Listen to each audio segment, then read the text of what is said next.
السلام عليكم ورحمة الله وبركاته. أعوذ بالله من الشيطان الرجيم. بسم الله الرحمن الرحيم. الحمد لله رب العالمين. اللهم صل على سيدنا محمد وعلى آله وصحبه وسلم. رب اشرح لي صدري ويسر لي أمري واحلل عقدة من لساني يفقهوا قولي. أعوذ بكلمات الله التامة من كل شيطان وهامة ومن كل عين لامة ولا حول ولا قوة إلا بالله العلي العظيم. ബഹുമാനരായ മുഅ്മിനീങ്ങളെ മുഅ്മിനാത്തുകളെ, പരിശുദ്ധ ഖുർആനിലെ 255 പേജാണ് ഇന്ന് റൈഹാൻ ഖുർആൻ ക്ലാസ്സിൽ നമുക്ക് പഠിക്കാനുള്ളത്. അല്ലാഹു തആല നമ്മുടെ ഈ ക്ലാസ് സ്വാലിഹായ ഒരു അമലായി ഖബൂൽ ചെയ്യട്ടെ.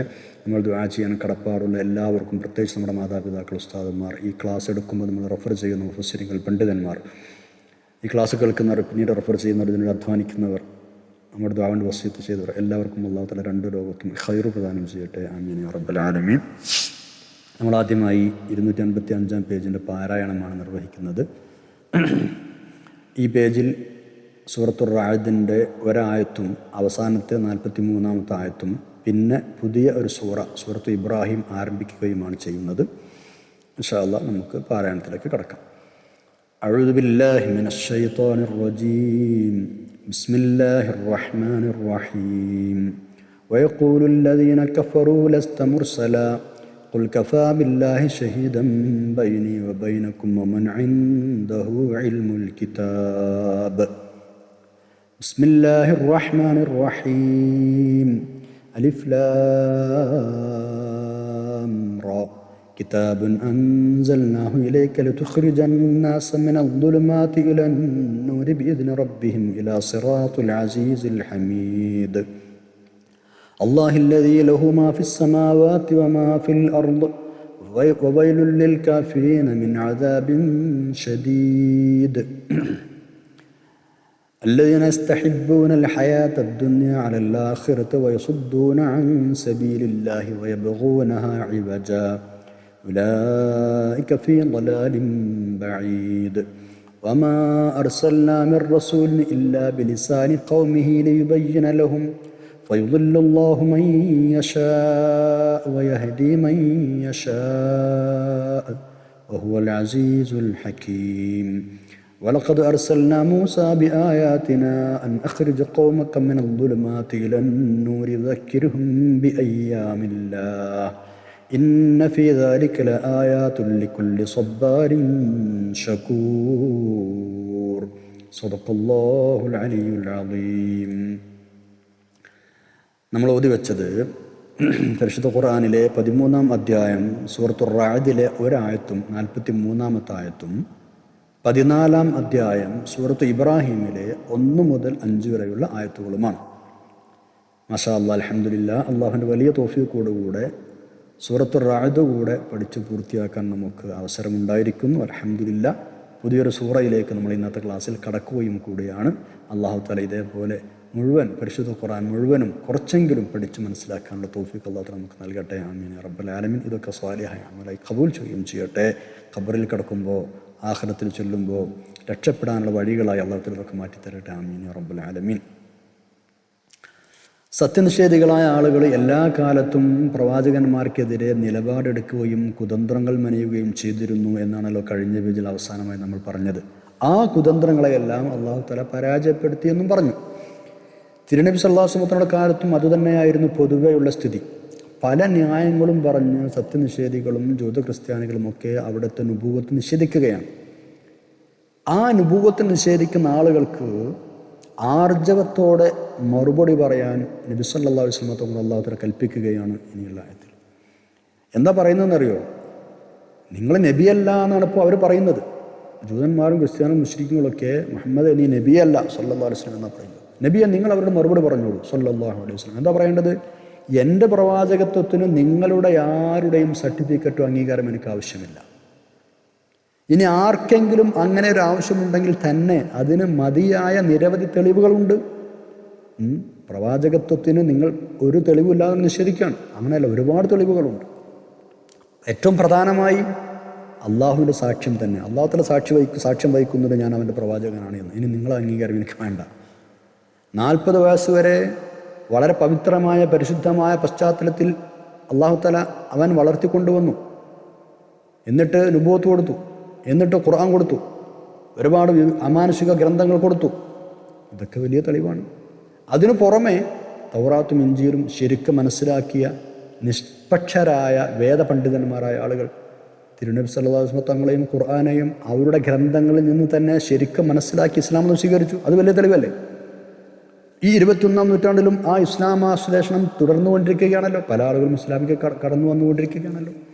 അപ്പോൾ ഞാൻ പ്രവാചകനാണോ അല്ലേ എന്നതിന് നിങ്ങളുടെ അംഗീകാരം എനിക്ക് വേണ്ട. അതിന് അള്ളാഹു തആല തന്നെ സാക്ഷിയാണ്. പിന്നെ മാത്രമല്ല, നിങ്ങളുടെ കൂട്ടത്തിൽ തന്നെ ഇതൊക്കെ അറിഞ്ഞ് മനസ്സിലാക്കി വന്ന ആളുകൾ, ആ ഒരു രീതി ഇസ്ലാം സ്വീകരിക്കുന്ന ആളുകളുടെ താല്പര്യം ഇപ്പോഴും നിരന്തരം അത് തുടർന്നുകൊണ്ടിരിക്കുകയാണ്. നോക്കൂ 43-ാമത്തെ ആയത്ത്. ബിസ്മില്ലാഹിർ റഹ്മാനിർ റഹീം. വയഖൂലുൽ ലദീന കഫറൂ ലസ്ത മുർസല ഖുൽ കഫാ ബില്ലാഹി ശഹീദൻ ബൈനി വബൈനകും വമൻ ഇൻദഹു ഇൽമുൽ കിതാബ്. വയഖൂലുൽ ലദീന കഫറൂ, സത്യനിഷേധികളായ ആളുകൾ ജൽപ്പിക്കുന്നു, പറയുന്നു, ലസ്ത മുർസല, അങ്ങ് പ്രവാചകനല്ല എന്ന്, അങ്ങ് ദൈവദൂതനല്ല എന്നാണ് അവർ പറയുന്നത്, ജൽപ്പിക്കുന്നത്. ഖുൽ, നബിയെ നിങ്ങൾ പറഞ്ഞോളൂ, നിങ്ങൾ മറുപടി പറഞ്ഞോളൂ, കഫാ ബില്ലാഹി, അല്ലാഹു മതി, ഷഹീദൻ, സാക്ഷിയായിട്ട്, ബൈനി വബൈനക്കും, എൻ്റെയും നിങ്ങളുടെയും ഇടയിൽ, ഞാൻ പ്രവാചകനാണ്, റസൂലാണ് എന്നതിന് സാക്ഷിയായിട്ട് എൻ്റെയും നിങ്ങളുടെയും ഇടയിൽ അല്ലാഹു മതി. ആ സർട്ടിഫിക്കറ്റ് നിങ്ങൾക്ക് വേണ്ടാന്ന്. പിന്നെ ആരും മതി? വമൻ ഇൻദഹു ഇൽമുൽ കിതാബ്, വേദഗ്രന്ഥങ്ങളിലെ സത്യജ്ഞാനമുള്ള ആളുകളും വേദജ്ഞാനമുള്ളവരും തന്നെ മതി. നിങ്ങളെ കൂട്ടത്തിൽ തന്നെ തൗറാത്തിലും ഇഞ്ചിലും എന്നെക്കുറിച്ചുള്ള വിവരങ്ങളുണ്ട് എന്ന് സാക്ഷ്യം വഹിക്കുന്ന, അത് മനസ്സിലാക്കിയ, അങ്ങനെ മുസ്ലിമായ ആളുകൾ അങ്ങോട്ട് കൂട്ടത്തിലല്ലേ, ആ ആളുകൾ മതി. ഒമൻ ഇൻദഹു ഇൽമുൽ കിതാബ്, വേദഗ്രന്ഥങ്ങളിൽ സത്യജ്ഞാനമുള്ള ആളുകളും അള്ളാഹുവും മതി, എൻ്റെയും നിങ്ങളുടെയും ഇടയിൽ സാക്ഷിയായി ഈ ഒരു വിഷയത്തിന്. അതുകൊണ്ട് നിങ്ങൾ സർട്ടിഫിക്കറ്റ് വേണ്ട.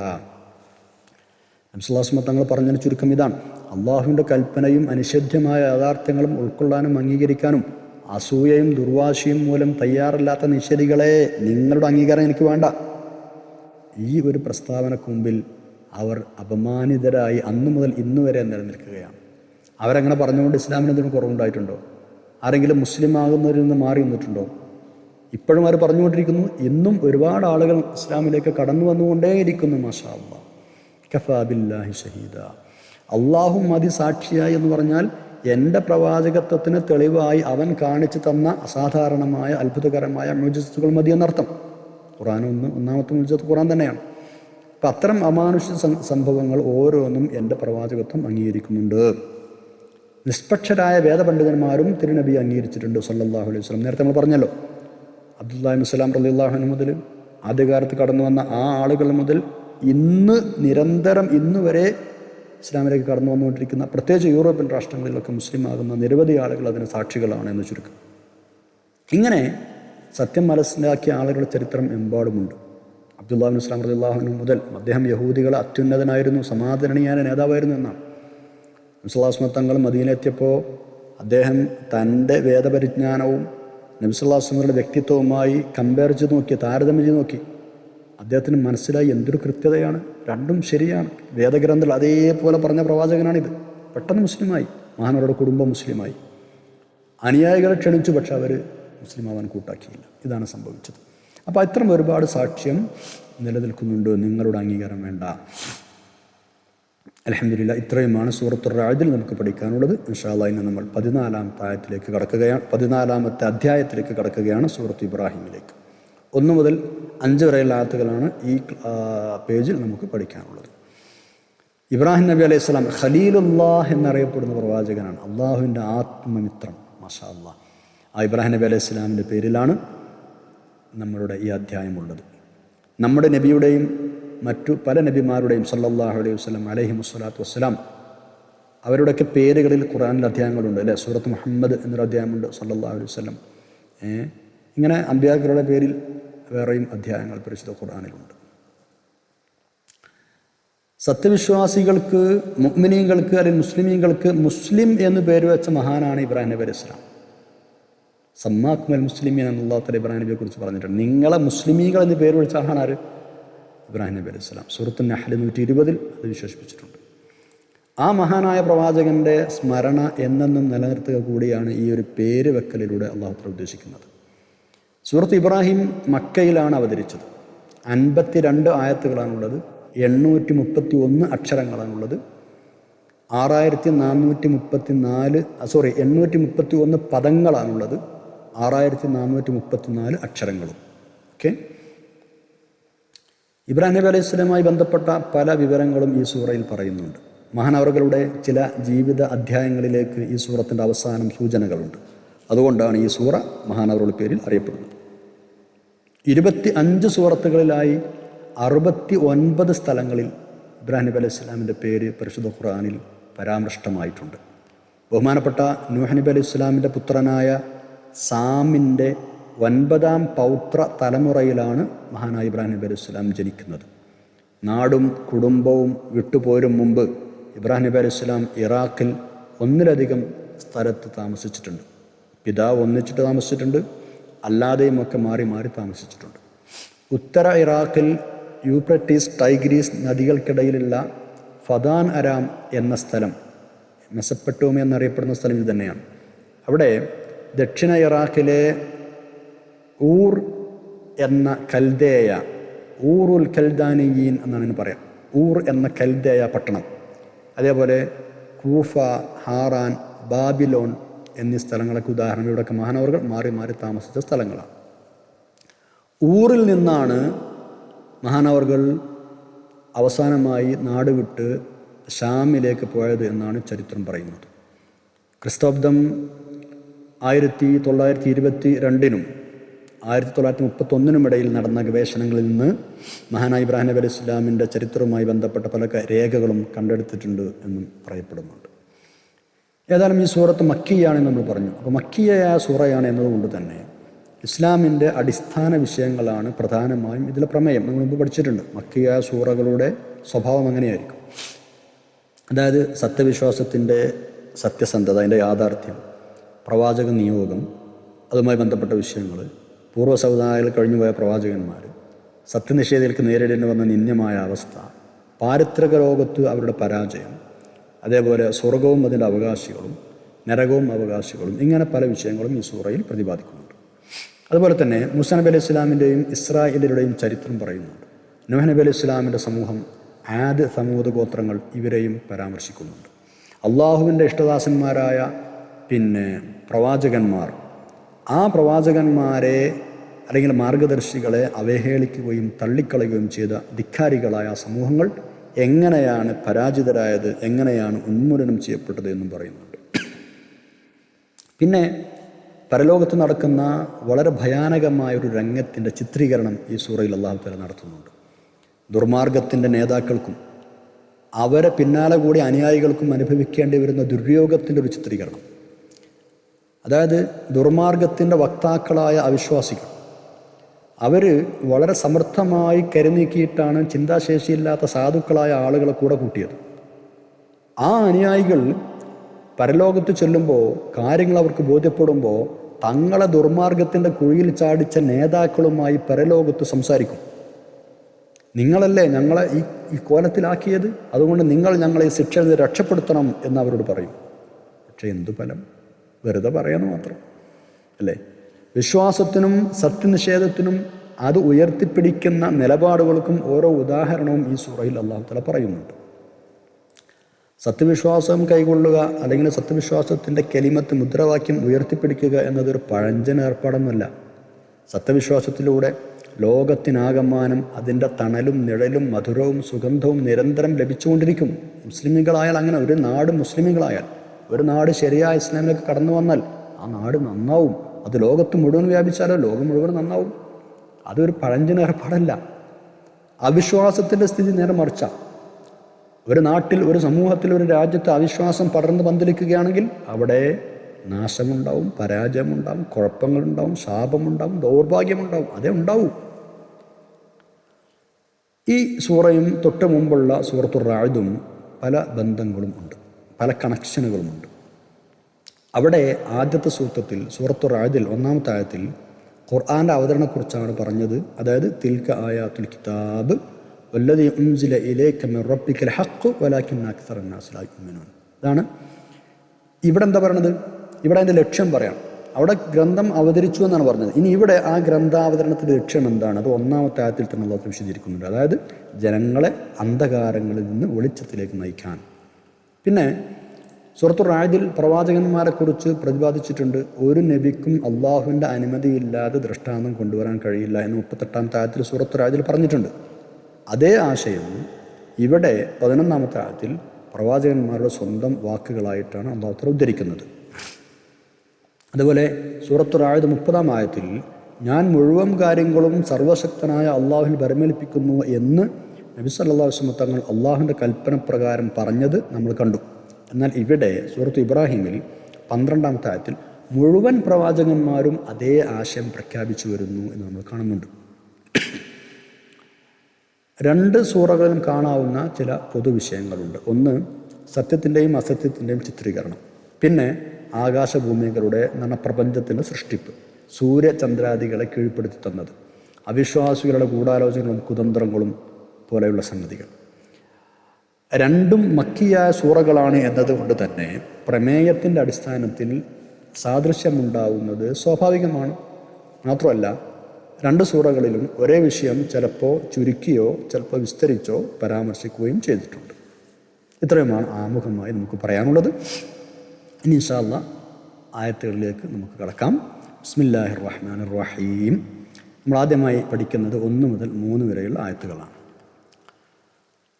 അവിശ്വാസം, അന്ധവിശ്വാസം, അജ്ഞത തുടങ്ങി നിരവധി അന്ധകാരങ്ങളിൽ നിന്ന് ആളുകളെ രക്ഷപ്പെടുത്തി സത്യത്തിൻ്റെ പ്രകാശത്തിലേക്ക് കൊണ്ടുവരാൻ വേണ്ടിയാണ് അല്ലാഹു തആല നബി സല്ലല്ലാഹു അലൈഹി വസല്ലം തങ്ങൾക്ക് ഖുർആൻ അവതരിപ്പിച്ചിരിക്കുന്നത്. ഇതാണ് ആദ്യമായി പറയുന്നത്. അള്ളാഹു മനുഷ്യർക്ക് നൽകിയ വലിയൊരു അനുഗ്രഹമാണിത്. എന്നിട്ടും അത് നിഷേധിക്കുകയും തിരുനബി സല്ലല്ലാഹു അലൈഹി വസല്ലം തങ്ങൾ അംഗീകരിക്കാതിരിക്കുകയും ചെയ്യുന്ന വിശ്വാസികൾക്ക് വലിയ ശിക്ഷയും നഷ്ടവുമായിരിക്കും ഉണ്ടായിരിക്കുക എന്ന താക്കീത് നൽകുകയും ചെയ്യുന്നുണ്ട്. എന്തുകൊണ്ടാണ് അവർ ഇത്തരമൊരു നിലപാടിലേക്ക് എത്തിയത് എന്നുകൂടെ 3-ാമത്തെ ആയത്തിൽ വ്യക്തമാക്കി പറയുന്നുണ്ട്. അതിന് 1-ാമത്തെ കാരണം അവർ ഐഹിക ജീവിതത്തിന് പ്രാധാന്യം കൊടുത്തു എന്നതാണ്. ദുന്യാവിനോട് അവർക്ക് ഇഷ്ടം, പരലോകത്തെപ്പറ്റി ചിന്തയില്ല, മരിച്ചു കഴിഞ്ഞാൽ എന്ത് എന്ന ചിന്ത അവർക്കില്ല.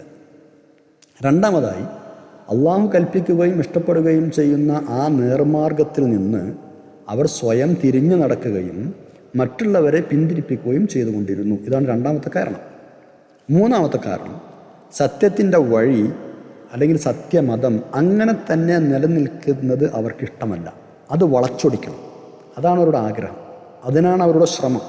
അങ്ങനെ സന്മാർഗത്തിലേക്ക് തിരിച്ചെത്താൻ പോലും സാധിക്കാത്ത വിധം അവർ ബഹുദൂരം വഴിപിഴച്ചു പോയിരിക്കുന്നു. ഇതൊക്കെയാണ് ഇത്തരമൊരു നിലപാടിലേക്ക് അവർ എത്തിച്ചേരാൻ കാരണം.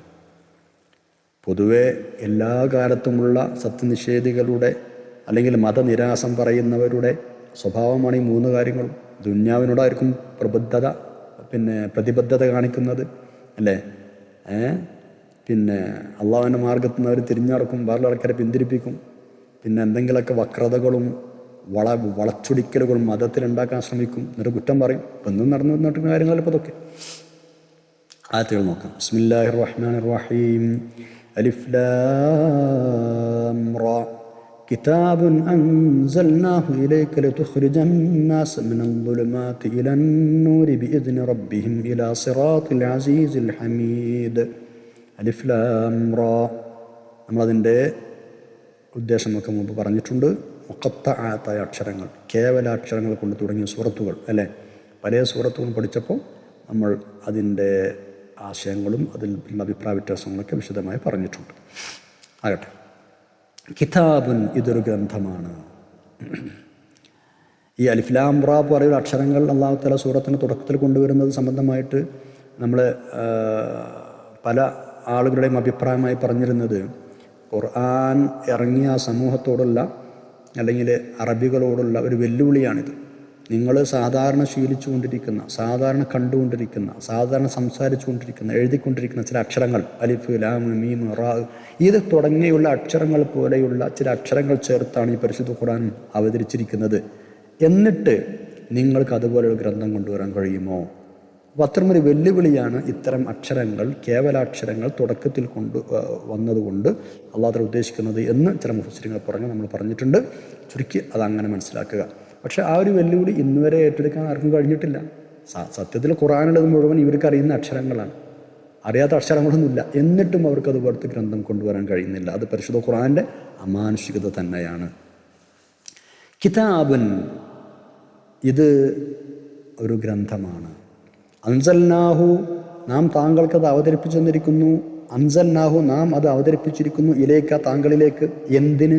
ലിതുഖ്രിജന്നാസ്, താങ്കൾ ജനങ്ങളെ കൊണ്ടുവരാനായി. എവിടുന്ന്? മിനദ്ദുലുമാത്തി, ഒരുപാട് അന്ധകാരങ്ങളിൽ നിന്ന്. എവിടേക്ക്? ഇലന്നൂരി, ഒരൊറ്റ പ്രകാശത്തിലേക്ക്. അപ്പോൾ അന്ധകാരങ്ങളിൽ നിന്നും പ്രകാശത്തിലേക്ക് ആളുകളെ കൊണ്ടുവരാനായി അങ്ങേക്ക് അവതരിപ്പിച്ചു തന്ന ഗ്രന്ഥമാണിത്. ബിഇദ്നി റബ്ബിഹിം, അള്ളാഹുവിൻ്റെ അനുമതി അനുസരിച്ച്. ഇലാ സിറാത്തി, വഴിയിലേക്ക്. അൽ അസീസി, പ്രതാപശാലിയായവൻ്റെ വഴിയിലേക്ക്. അൽ ഹമീദി, സ്തുത്യർഹനായവൻ്റെ വഴിയിലേക്ക്. അപ്പോൾ ഹമീദായ അസീസായ അള്ളാഹുവിൻ്റെ വഴിയിലേക്ക് അള്ളാഹുവിൻ്റെ അനുമതി അനുസരിച്ച് ദുലുമാത്തുകളിൽ നിന്ന് നൂറിലേക്ക് ആളുകളെ കൊണ്ടുവരാൻ വേണ്ടി താങ്കൾക്ക് അവതരിപ്പിച്ച ഗ്രന്ഥമാണിത്. മനസ്സിലായല്ലോ? ആ അള്ളാഹിനെ കുറിച്ച് അതിന് പറയുന്നത് ഇലാ സിറാത്തിൽ അസീസിൽ ഹമീദില്ലാഹില്ലദീ ലഹു മാ ഫിസ് സമാവാത്ത്. എങ്ങനത്തെ അസീസായ ഹമീദായ അള്ളാഹുവാണ്? അല്ലാഹില്ലദീ ലഹു, അവനുള്ളതാണ്. മാ ഫിസ് സമാവാത്തി മാ ഫിൽ അർദ്, ആകാശഭൂമികൾ മുഴുവനും എന്ന് പറഞ്ഞാൽ ഭുവനവാനങ്ങളിലുള്ളവയുടെ ഉടമയായ അള്ളാഹുവിൻ്റെ പാതയിലേക്ക്, സിറാത്തിലേക്ക്. ഇലാ സിറാത്തിൽ അസീസിൽ ഹമീദില്ലാഹില്ലദീ ലഹു മാ ഫിസ് സമാവാത്തി മാ ഫിൽ അർദ്. സമാവാത്തു മാ ഫിൽ അർദ് എന്ന് പറഞ്ഞാൽ ആകാശഭൂമിക്കാണ് ഖുർആൻ പറഞ്ഞാൽ പ്രപഞ്ചം എന്നാണ് അതിൻ്റെ അർത്ഥം. നമ്മൾ പലപ്പോഴും പറഞ്ഞിട്ടുണ്ട്. ഈ പ്രപഞ്ചത്തിൻ്റെ മുഴുവനും ഉടമയായ അള്ളാഹുവിൻ്റെ വഴിയിലേക്ക് ആളുകളെ ക്ഷണിക്കാം. എന്നിട്ട് പറയാം വൈലുൻ, ഇത്തരം ഈ ഒരു വഴിയിലേക്ക് ആളുകളെ കൊണ്ടുവരാനായി താങ്കൾക്ക് നാം അവതരിപ്പിച്ചെന്ന ഗ്രന്ഥമാണിത്. വവൈലുൻ, ഇനി മഹാനാശം തന്നെയാണ് ആർക്ക്? ലിൽ കാഫിരീന, സത്യനിഷേധികളായ ആളുകൾക്ക്. മിൻ അദാബിൻ ശദീദിൻ, ഗുരുതരമായ ശിക്ഷ മൂലം വരാനിരിക്കുന്നത്. സത്യനിഷേധികൾക്ക് ഗുരുതരമായ ശിക്ഷ മൂലം മഹാനാശം തന്നെയാണ് വരാനിരിക്കുന്നത്. വൈലു തന്നെയാണ് വരാനിരിക്കുന്നത്. മിനൽ ദുലുമാത്തി ഇലന്നൂർ, ശ്രദ്ധിച്ചു നോക്കൂ നിങ്ങൾ. മിനൽ ദുലുമാത്തി ഇലന്നൂർ, പ്രകാശം ഒന്നേ ഉണ്ടാവുള്ളൂ, വെളിച്ചം ഒന്നേ ഉണ്ടാവുള്ളൂ, സത്യം ഒന്നേ ഉണ്ടാവുള്ളൂ. മനസ്സിലാണ്ടോ? അതാണ് പരിശുദ്ധ ഇസ്ലാം. ഇസ്ലാമിൻ്റെ മറുവശത്ത് അന്ധകാരങ്ങൾ പലതുണ്ടാവും. പല ടൈപ്പ് അന്ധകാരങ്ങളുണ്ടാവും. അതാണ് നൂർ എന്ന ഏകവചനമായും ദുലുമാത്ത് എന്ന് ബഹുവചനമായും പറഞ്ഞത്. ഖുർആനിൽ പലയിടത്തും ഈ ഒരു പ്രയോഗം കാണാം. ഒരുപാട് അന്ധകാരങ്ങൾ നമുക്ക് ആലോചിച്ചാൽ മനസ്സിലാകും. ഒരുപാടുണ്ട്. സത്യനിഷേധമുണ്ട്, അതേപോലെ മതനിരാസമുണ്ട്, ഇതേപോലെ ഒരുപാട് പ്രത്യയശാസ്ത്രങ്ങൾ അപ്പുറത്തുണ്ട്. മനുഷ്യനെ വില കൽപ്പിക്കാത്ത, മനുഷ്യനെ ധാർമ്മികതയ്ക്ക് വില കൽപ്പിക്കാത്ത ഒരുപാട് പ്രത്യയശാസ്ത്രങ്ങൾ അപ്പുറത്തുണ്ട്. അതൊക്കെ ഇരുട്ടുകളാണ് പല കൊലത്തിലും. അപ്പം അത്തരം എല്ലാ ജീർണതകളിൽ നിന്നും, എല്ലാ ഇരുട്ടുകളിൽ നിന്നും ആളുകളെ കൊണ്ടുവന്ന് സത്യത്തിൻ്റെ വഴിയിലേക്ക് എത്തിക്കാൻ താങ്കൾക്ക് നൽകിയ ഗ്രന്ഥമാണിത്. ഇനി മൂന്നാമത്തെ ആയത്തിൽ പറയുന്നത് സത്യനിഷേധികളായ ആളുകൾ ഈ ഒരു അവസ്ഥയിലേക്ക് എത്താനുള്ള കാരണം എന്താണ്? അതായത് എന്തും കണ്ടാൽ നിഷേധിക്കുക, ഉൽമാത്തുകളിൽ ഇങ്ങനെ അടിഞ്ഞുകൂടുക, എന്താണ് ഇതിൻ്റെ കാരണം? നമ്മൾ നേരത്തെ വിശദീകരിച്ചു. ആയത്ത് നോക്കാം. ബിസ്മില്ലാഹിർ റഹ്മാനിർ റഹീം. الذين يستحبون الحياة الدنيا على الآخرة ويصدون عن سبيل الله ويبغونها عوجا أولئك في ضلال بعيد. الذين, ആ സത്യനിഷേധികളായ ആളുകൾ അവർ ചെയ്യുന്നത് എന്താണ്? യസ്തഹിബ്ബൂന, അവർ ഇഷ്ടപ്പെടുന്നു അല്ല ഹയാത്ത ദുനിയ, ഇഹലോക ജീവിതത്തെ. അപ്പോൾ ഈ ലോകത്തെ ജീവിതത്തോടാണ് അവർക്ക് താല്പര്യമുള്ളത്. അതാണ് ഒന്നാമത്തെ കാരണം. പിന്നെ വയസുദ്ദൂന, അവർ തടഞ്ഞുകൊണ്ടിരിക്കുന്നു അൻ സബീലില്ലാഹി, അള്ളാഹുവിൻ്റെ മാർഗത്തെ തൊട്ട്. കാരണം ആളുകളെ അള്ളാഹുവിൻ്റെ മാർഗത്തിലേക്ക് വരുന്നവരെ ആളുകളെ പിന്തിരിപ്പിക്കുന്നു, തടയുന്നു. പിന്നെയോ വയബുഗൂനഹ, ആ അള്ളാഹുവിൻ്റെ വഴിയിൽ അവർ ആഗ്രഹിക്കുന്നു ഇവജൻ, വക്രതയുണ്ടാക്കാൻ, വളവുണ്ടാക്കാൻ. എന്ന് പറഞ്ഞാൽ അള്ളാഹുവിൻ്റെ വഴിയെ വളച്ചൊടിക്കാൻ, ദീനിനെ വളച്ചൊടിക്കാൻ, ദീനിൽ എന്തെങ്കിലും വക്രതയുണ്ടാക്കാൻ അവർ ആഗ്രഹിക്കുകയും ചെയ്യുന്നു. അത്തരം ആളുകൾ ഉലായിക്ക, അക്കൂട്ടർ ഫി ളലാലിൻ ബഈദ്, വിദൂരമായ വഴികേടിലാണ് എന്ന് പറഞ്ഞാൽ സത്യത്തിൽ നിന്ന് ഒരുപാട് അകലെയാണ് അവർ. അപ്പം എക്കാലത്തുമുള്ള സത്യനിഷേധികളായ ആളുകളുടെ രീതി ഇതാണ്, അവരുടെ സ്വഭാവം ഇതാണ്. ഭൗതികമായ ജീവിതത്തോടുള്ള പ്രമത്തത, അതേപോലെ അതിൽ നിന്നുണ്ടാവുന്ന സത്യത്തിൻ്റെ വഴിയോടുള്ള ഒരു ദേഷ്യം, വൈരം, ശത്രുത. ഇത് അള്ളാഹുവിൻ്റെ താല്പര്യത്തിന് ഘടകവിരുദ്ധമാണല്ലോ. അതുകൊണ്ട് തന്നെ അവർക്ക് കഠിനമായ ശിക്ഷ ഉണ്ടാകും, വയലുണ്ടാകും എന്നാണ് അള്ളാഹു പറഞ്ഞത്. ഇനി നമ്മൾ 4-ാമത്തെ ആയത്തിലേക്ക് കടക്കുകയാണ്. ഓരോ റസൂലിനെയും അവരവരുടെ ജനതയുടെ ഭാഷയിൽ ദൗത്യം നൽകിയാണ് അള്ളാഹു തആല നിയോഗിക്കാറുള്ളത്, അല്ലേ? ആളുകളുടെ ഭാഷ, ആ ദൗത്യത്തിൻ്റെ ഭാഷ, ഇത് രണ്ടും വ്യത്യസ്തമാണെന്ന് വിചാരിക്കാം. എന്നാൽ പിന്നെ കാര്യങ്ങൾ വിവരിച്ചു കൊടുക്കാനും മനസ്സിലാക്കാനും ആളുകളും ബുദ്ധിമുട്ടും പ്രവാചകന്മാരും ബുദ്ധിമുട്ടും. അതുകൊണ്ട് അവരുടെ ഭാഷയിലായിരിക്കും ആ നിയോഗം ഉണ്ടാവുക. ആളുകൾക്ക് നേർമാർഗം പഠിപ്പിച്ചു കൊടുക്കാനും അത് സംബന്ധമായ സംശയ നിവാരണമൊക്കെ നടത്താനുമാണല്ലോ ആളുകളെ പ്രവാചകന്മാരെ അയക്കുന്നത്. അപ്പോൾ അവർക്ക് കാര്യങ്ങൾ പറഞ്ഞാൽ മനസ്സിലാവണ്ടേ. അപ്പോൾ ആ ജനതയുടെ ഭാഷയിലാണ് അവരയക്കുക എന്നർത്ഥം. ഇതനുസരിച്ച് തന്നെയാണ് നബി സല്ലല്ലാഹു അലൈഹി വസല്ലം തങ്ങൾക്ക് നൽകപ്പെട്ട ദൗത്യങ്ങളും വേദഗ്രന്ഥവും അറബി ഭാഷയിലായത്. അതിനിപ്പോൾ നിങ്ങൾ ആക്ഷേപിച്ചിട്ട് കാര്യമില്ല, അതാണ് മുശ്രിക്കുകളോട് പറയുന്നത്.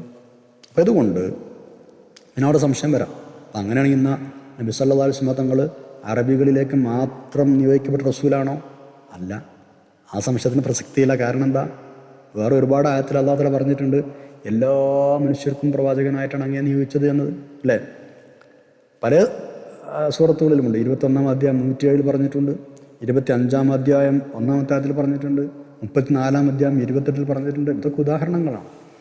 അപ്പോൾ ആ സംശയത്തിനുള്ള പ്രസക്തിയില്ല. അപ്പം എന്നാൽ പിന്നെ എന്തുകൊണ്ട് അറബി അല്ലാത്ത വേറെ ഏതെങ്കിലും ഒരു ഭാഷയിലായില്ല എന്നൊരു ചോദ്യം, അതിനും പ്രസക്തിയില്ല. കാരണം എന്താ? തിരുനബി സല്ലല്ലാഹു അലൈഹി വസല്ലം തങ്ങൾ ജനിച്ചു വളർന്നത് അറബികൾക്കിടയിലാണ്. അവിടുത്തെ മാതൃഭാഷ അറബിയാണ്. അവിടുന്ന് പ്രബോധനം ചെയ്യുന്നത് അല്ലെങ്കിൽ അഭിസംബോധന ചെയ്യുന്നത് അറബികളോടാണ്.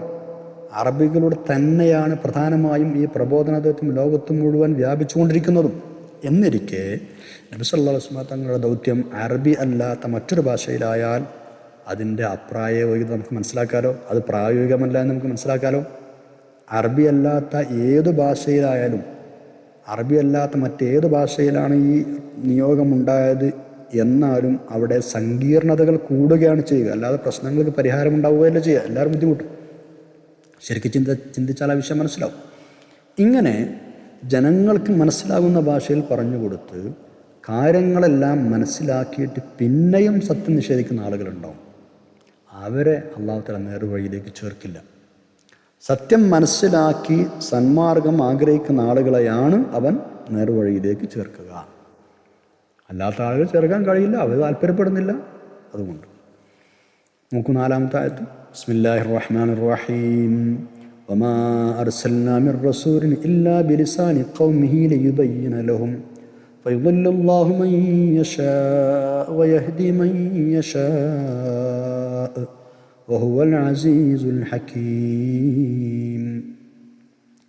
വമാ അർസൽനാ മിർ റസൂലിൻ, വമാ നാം നിയോഗിച്ചിട്ടില്ല മിർ റസൂലിൻ ഒരു പ്രവാചകനെയും, ഇല്ലാ ബിലിസാനി ഖൗമിഹി അവരുടെ ഭാഷയിലല്ലാതെ, ആ പ്രവാചകൻ്റെ ഖൗമിൻ്റെ ഭാഷയിലല്ലാതെ ഒരു പ്രവാചകനെയും നാം നിയോഗിച്ചിട്ടില്ല. ലിസാൻ എന്ന് പറഞ്ഞാൽ ഇവിടെ അർത്ഥം ഭാഷ എന്നർത്ഥം. എന്തിനാണ് അങ്ങനെ അവരുടെ ഭാഷയിൽ അയച്ചത്? ലിയുബയ്യിന ലഹും അവർക്ക് വ്യക്തമാക്കി കൊടുക്കാൻ വേണ്ടി, സത്യത്തിൻ്റെ മാർഗം സന്മാർഗം വിവരിച്ചു കൊടുക്കാനായി, പ്രതിപാദിച്ചു കൊടുക്കാനായി. അങ്ങനെയൊക്കെ അയച്ചിട്ടും കാര്യങ്ങളൊക്കെ മനസ്സിലാക്കി കൊടുത്തിട്ടും അത് ശ്രവിക്കാത്ത ആളുകൾ, അതിന് തയ്യാറാകാത്ത ആളുകൾ, ഫയദുല്ലുല്ലാഹു മൻ യശാ, അങ്ങനെ അല്ലാഹു തആല ഉദ്ദേശിക്കുന്ന ആളുകളെ അവൻ വഴി തെറ്റിക്കും, ദുർമാർഗത്തിലാക്കും. വയഹ്ദി മൻ യശാ, അല്ലാഹു ഉദ്ദേശിക്കുന്നവരെ അവൻ നേർമാർഗത്തിലും ആക്കും. വഹുവൽ അസീസുൽ ഹകീം, അവൻ അസീസ് പ്രതാപശാലികളാണ്, അൽ ഹക്കീമു യുക്തിമാനുമാണ്. ഇവിടെ ഫയദുല്ലുല്ലാഹു ബിഹി മൻ യശാ വയഹ്ദി ബി മൻ യശാ, ഫയദുല്ലുല്ലാഹു മൻ യശാ വയഹ്ദി മൻ യശാ, ഇത്തരം പ്രയോഗങ്ങൾ ഖുർആനിൽ പല സ്ഥലത്തും കാണാം. നമ്മൾ മുമ്പ് പറഞ്ഞിട്ടുണ്ട്. തോന്നുന്നവരെ പിടിച്ചിട്ട് സന്മാർഗത്തിലും തോന്നുന്നവരെ പിടിച്ച് നേർമാർഗത്തിലും അല്ലെങ്കിൽ വഴികേടിലും ആക്കലല്ല അള്ളാഹുവിൻ്റെ പണി. ആ ആയത്തിൻ്റെ അർത്ഥം ശരിക്കും മനസ്സിലാക്കണം. അവരുടെ തന്നെ, അതായത് ഈ സത്യനിഷേധികളുടെ ആളുകളുടെ ഇത്തരം ദുർവാശിയും ദുശ്ശാഠ്യവും ധിക്കാരവും മൂലം അവർ സത്യത്തിന് നേരെ പുറംതിരിഞ്ഞിന്നതുകൊണ്ട് അവർ ഒരിക്കലും നേർവഴിയിലേക്ക് വരാൻ വരില്ല അവർ. അതുകൊണ്ടാണ് അള്ളാഹു തആല അവർ ആ നിലക്കാക്കുന്നത്.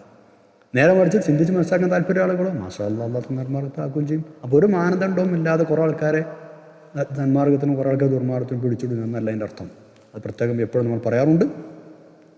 ഇവിടെ നമ്മൾ പറഞ്ഞതുപോലെ തിരുനബി സല്ലല്ലാഹു അലൈഹി വസല്ലം തങ്ങൾ എല്ലാ ജനങ്ങളിലേക്കും നിയുക്തരായ പ്രവാചകരാണ് എന്ന് പറയുമ്പോൾ മുഴുവൻ ഭാഷകളിലും വേദം ഇറങ്ങേണ്ടതല്ലേ എന്നൊരു ചോദ്യം ചോദിക്കാം. ഖുർആൻ എല്ലാ ഭാഷയിലും ഇറങ്ങട്ടെ, എല്ലാ ആളുകളേക്കുമുള്ള പ്രവാചകങ്ങൾ നമ്മൾ നേരത്തെ പറഞ്ഞല്ലോ. പിന്നെ എല്ലാ ഭാഷയിലും എന്താ വേണ്ടത് എല്ലാവർക്കും മനസ്സിലാവാൻ.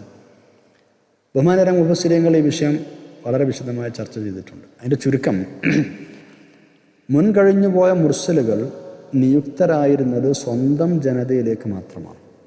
പക്ഷേ തിരുനബി സല്ലല്ലാഹു അലൈഹി വസല്ലം തങ്ങൾ നിയോഗിക്കപ്പെട്ടിരിക്കുന്നത് എല്ലാ മനുഷ്യരിലേക്കും ഒന്നടങ്കവുമാണ്.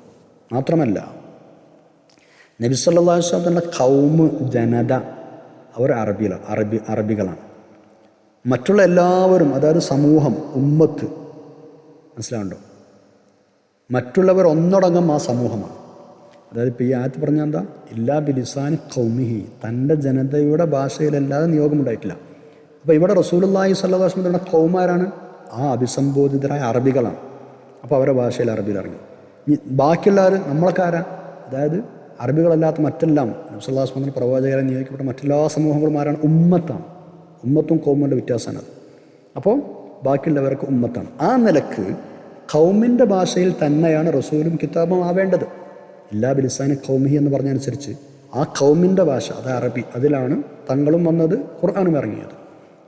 അങ്ങനെയാണത് അറബിയിലായത്. അപ്പോൾ പിന്നെ ഉമ്മത്തിലെ മറ്റുള്ള ആളുകൾക്ക് ദീൻ അറിയണ്ടേ, ഖുർആൻ അറിയണ്ടേ, സന്മാർഗം അറിയണ്ടേ? അതിന് വേറെ കുറേ സൗകര്യങ്ങളുണ്ട്, നിരവധി അധ്യാപന സംരംഭങ്ങളുണ്ട്, അല്ലേ, വിവർത്തനങ്ങളുണ്ട്, വ്യാഖ്യാനങ്ങളുണ്ട്. അതെല്ലാം മതി. അങ്ങനെയാണത് പഠിക്കേണ്ടത്. അപ്പോൾ എല്ലാ ഭാഷയിലും ഖുർആൻ ഇറങ്ങേണ്ടതെന്നുള്ളത് അപ്രസക്തമായ ചോദ്യമാണ്. കാരണം ആ ഖൗമല്ലാത്ത മറ്റു സമൂഹങ്ങൾക്ക്, ഉമ്മത്തിൽപ്പെട്ട മറ്റാൾക്ക് പഠിക്കാൻ നിരവധി സംരംഭങ്ങൾ വേറെ ഉണ്ട്. അതനുസരിച്ച് അത് ഉപയോഗപ്പെടുത്തുകയാണ് അവർ ചെയ്യേണ്ടത് എന്നർത്ഥം. 5-ാമത്തെ ആയത്തിലേക്ക് കിടക്കാം. ദുർമാർഗത്തിൻ്റെ നിരവധി അന്ധകാരങ്ങളിൽ നിന്ന് ആളുകളെ സന്മാർഗത്തിൻ്റെ പ്രകാശത്തിലേക്ക് നയിക്കാനാണ് തിരുനബി സല്ലല്ലാഹു അലൈഹി വസല്ലം തങ്ങൾക്ക് വേദഗ്രന്ഥം നൽകി അയച്ചത് എന്ന് സൂറത്തിൻ്റെ തുടക്കത്തിൽ നമ്മൾ പറഞ്ഞു. അതേ ആവശ്യാർത്ഥം തന്നെ, അതേ ആവശ്യത്തിനു വേണ്ടി തന്നെ ചില പ്രത്യേകമായ ദൃഷ്ടാന്തങ്ങൾ നൽകി മൂസാ നബി അലൈഹി ഇസ്ലാമിനെയും മുമ്പ് നാം അയച്ചിരുന്നു എന്നാണ് ഇനി പറയുന്നത്. അങ്ങനെ മൂസാ നബി അലൈഹി ഇസ്ലാം വന്നു, ആ ജനതയോട് പല കാര്യങ്ങളും ഉപദേശിച്ചു. സത്യവിശ്വാസികളായ ആളുകളോട് അള്ളാഹു തആല ചെയ്ത നിഅമത്ത് ഓർക്കാൻ വേണ്ടി പറഞ്ഞു. ആ നിഅമത്തുകൾക്ക് നന്ദി കാണിക്കാൻ വേണ്ടി പറഞ്ഞു. പ്രതിസന്ധികളും പ്രയാസങ്ങളും നിങ്ങളുടെ ജീവിതത്തിൽ ഒരുപാടുണ്ട്, അതിന് നിങ്ങൾ ക്ഷമയോടെ തരണം ചെയ്യണമെന്ന് പറഞ്ഞു. സത്യനിഷേധികളായ ആളുകളോട് മുൻകഴിഞ്ഞ സമൂഹങ്ങൾക്ക് നേരിടേണ്ടി വന്ന വിപത്തുകളും ആപത്തുകളെക്കുറിച്ചും ശിക്ഷയെക്കുറിച്ചും പറഞ്ഞു കൊടുത്തു, താക്കീത് കൊടുത്തു. ഇതൊക്കെയാണ് 5-ാമത്തെ ആയത്തിൽ പറയുന്നത്. ബിസ്മില്ലാഹിർ റഹ്മാനിർ റഹീം. വലഖദ് അർസൽനാ മൂസാ ബിആയാതിനാ അൻ അഖ്രിജ ഖൗമക മിനൽ ളുലുമാതി ഇലൻ നൂരി വദക്കിർഹും ബിഅയ്യാമില്ലാഹ് ഇന്ന ഫീ ദാലിക ലആയാതുൻ ലികുല്ലി സ്വബ്ബാരിൻ ശകൂർ. വലഖദ് അർസൽനാ മൂസ, തീർച്ചയായും നാം മൂസാ നബിയെ നിയോഗിച്ചു, നാം അയച്ചു. ബിആയാതിന, നമ്മുടെ ദൃഷ്ടാന്തങ്ങൾ കൊണ്ട്. എന്തിനാണ് അയച്ചത്? അൻ അഖ്രിജ്, താങ്കൾ കൊണ്ടുവരിക എന്ന് കൽപ്പിച്ചുകൊണ്ട്. ഖൗമക, താങ്കളുടെ സമൂഹത്തെ, മിനൽ ളുലുമാതി, അന്ധകാരങ്ങളിൽ നിന്ന്, ഇലന്നൂരി, പ്രകാശത്തിലേക്ക്. അപ്പോൾ താങ്കളുടെ ജനതയെ അന്ധകാരങ്ങളിൽ നിന്ന് പ്രകാശത്തിലേക്ക് കൊണ്ടുവരിക എന്ന് കൽപ്പിച്ച് നാം മൂസാ നബി അലൈഹി വസല്ലം നിയോഗിച്ചു. പിന്നെ എന്തും കൽപ്പിച്ചു? വദക്കിർഹും ബിഅയ്യാമില്ലാഹ്, അള്ളാഹുവിൻ്റെ അനുഗ്രഹവേളകളെക്കുറിച്ച് അനുസ്മരിപ്പിക്കുകയും ചെയ്യുക എന്ന് കൽപ്പിച്ചുകൊണ്ടും നാം അയച്ചു. വദക്കിർഹും, അവരെ, മൂസാ നബിയെ താങ്കൾ ഓർമ്മപ്പെടുത്തുക. ബിഅയ്യാമില്ലാഹ്, അള്ളാഹുവിൻ്റെ ദിവസങ്ങളെക്കുറിച്ച് എന്ന് പറഞ്ഞാൽ അള്ളാഹു അനുഗ്രഹം നൽകിയ ദിവസങ്ങളെക്കുറിച്ച് അവർ ഓർമ്മിപ്പിക്കുകയും ചെയ്യുക. എന്നിട്ട് അതിന് നന്ദിയുള്ളവരെ ജീവിക്കാൻ വേണ്ടി പറയുകയും ചെയ്യുക. ഇന്ന ഫീ ദാലിക, തീർച്ചയായും ആ കാര്യങ്ങളിലൊക്കെയുണ്ട്, ലആയാത്തിൻ, ഗുണപാഠങ്ങളുണ്ട്, ദൃഷ്ടാന്തങ്ങളുണ്ട്. ആർക്ക്? ലിക്കുല്ലി സ്വബ്ബാരിൻ, നന്നായി ക്ഷമിക്കുന്ന എല്ലാവർക്കും, ശക്കൂരിൻ, കൃതജ്ഞത കാണിക്കുന്ന എല്ലാവർക്കും.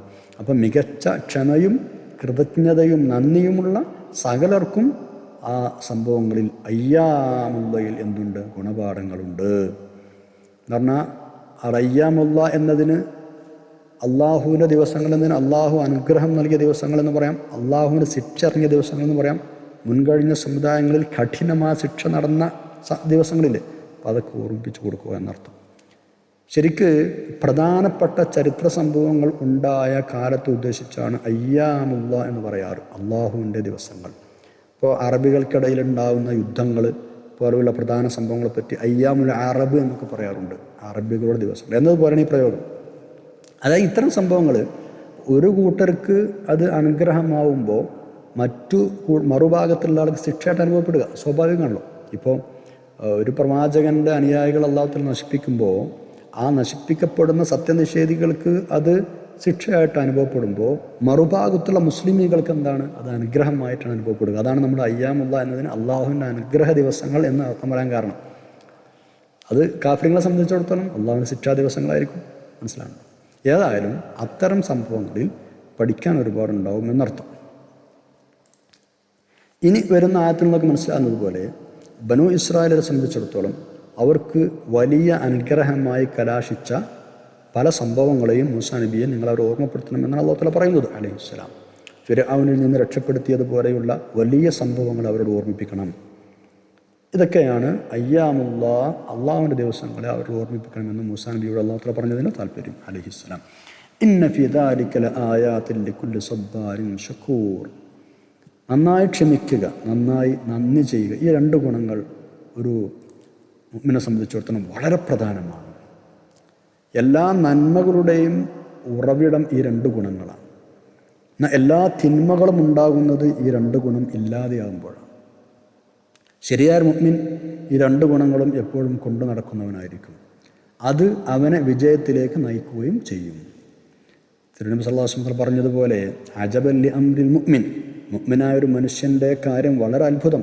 ഏതു കാര്യവും അത്ഭുതം തന്നെ, ആശ്ചര്യകരം തന്നെ. എന്താ കാര്യം? അല്ലാഹു തആല അവന് എന്ത് കാര്യം വിധിച്ചാലും അതവന് ഗുണകരമാണ്. എന്ത് കാര്യം അള്ളാഹു അവന് കൊടുത്താൽ അത് ഗുണമാണ്. വല്ല ദുരിതവും ബാധിച്ച് നോക്കുക, അതിനവൻ ക്ഷമിക്കും, അപ്പോൾ അവന് കൂലി കിട്ടും. ഇനി വല്ല സന്തോഷം കൊടുത്തു, നിയമത്തും കൊടുത്തു നോക്കുക, അതിനവൻ നന്ദി കാണിക്കും, അതും അവന് ഗുണകരമായി മാറും. മാഷാ അല്ലാഹ് അല്ലേ? അല്ലാഹു തആല നമ്മൾ അത്തരം മുഅ്മിനീങ്ങൾ ചേർത്തി തരട്ടെ. ആമീൻ യാ റബ്ബൽ ആലമീൻ. ഇത്രയുമാണ് ഈ പേജിനെ കുറിച്ച് നമുക്ക് പഠിക്കാനുള്ളത്. ഇൻഷാ അല്ലാഹ് ദുആ ചെയ്ത് പിരിയാം. അൽഹംദുലില്ലാഹി റബ്ബിൽ ആലമീൻ. اللهم صل على سيدنا محمد وعلى آل سيدنا مولانا محمد. റബ്ബി ഇശ്റഹ്. അള്ളാഹുവെ ഞങ്ങൾ പറഞ്ഞതും കേട്ടതുമെല്ലാം സ്വാലിഹായ അമലായി ഖബൂൽ ചെയ്യണേ. ആഖിറത്തിലേക്ക് വരവാക്കാൻ തമ്പുരാനെ. ഞങ്ങളെല്ലാ തെറ്റുകുറ്റവും പുറത്ത് മാപ്പാക്കി തരണം റഹ്മാനെ. ഞങ്ങൾ ദുആ ചെയ്യാൻ കടപ്പെട്ട എല്ലാവർക്കും ഉമ്മാക്കും ബാപ്പാക്കും ഞങ്ങളോട് ബന്ധപ്പെട്ട ആൾക്കും മുഫസ്സിറുകൾക്കും പണ്ഡിതന്മാർക്കും എല്ലാവർക്കും ഖൈറും സലാമത്തും സന്തോഷം നൽകി അനുഗ്രഹിക്കണം റഹ്മാനെ. ദുആന്റെ വസിയത്ത് ഒരുപാട് ആളുകൾ എല്ലാവർക്കും ഖൈർ നൽകണം റഹ്മാനെ. രോഗികളായ ആളുകൾക്ക് ശിഫ നൽകണം അല്ലാഹ്. ഞങ്ങളുടെ ആഖിബത്ത് നന്നാക്കണം തമ്പുരാനെ. اللهم اجعل جمعنا هذا جمعا مرحوما وتفرقنا من بعده تفرقا معصوما ولا تجعل اللهم فينا ولا منا ولا معنا شقيا ولا مطردا ولا محروما. ربنا آتنا في الدنيا حسنة وفي الآخرة حسنة وقنا عذاب النار. ربنا تقبل منا إنك أنت السميع العليم وتب علينا إنك أنت التواب الرحيم. آمين برحمتك يا أرحم الراحمين. صلى الله تعالى وسلم على خير خلق سيدنا محمد وعلى آله وصحبه أجمعين. سبحان ربك رب العزة عما يصفون وسلام على المرسلين والحمد لله رب العالمين. എല്ലാവരും ദുആ ചെയ്യണം. സുബ്ഹാനക്കല്ലാഹു വബിഹംദിക് അഷ്ഹദു അൻ ലാ ഇലാഹ ഇല്ല അൻത അസ്തഗ്ഫിറുക വഅതൂബു ഇലൈക്. അസ്സലാമു അലൈക്കും വറഹ്മത്തുള്ളാഹി വബറകാതുഹു.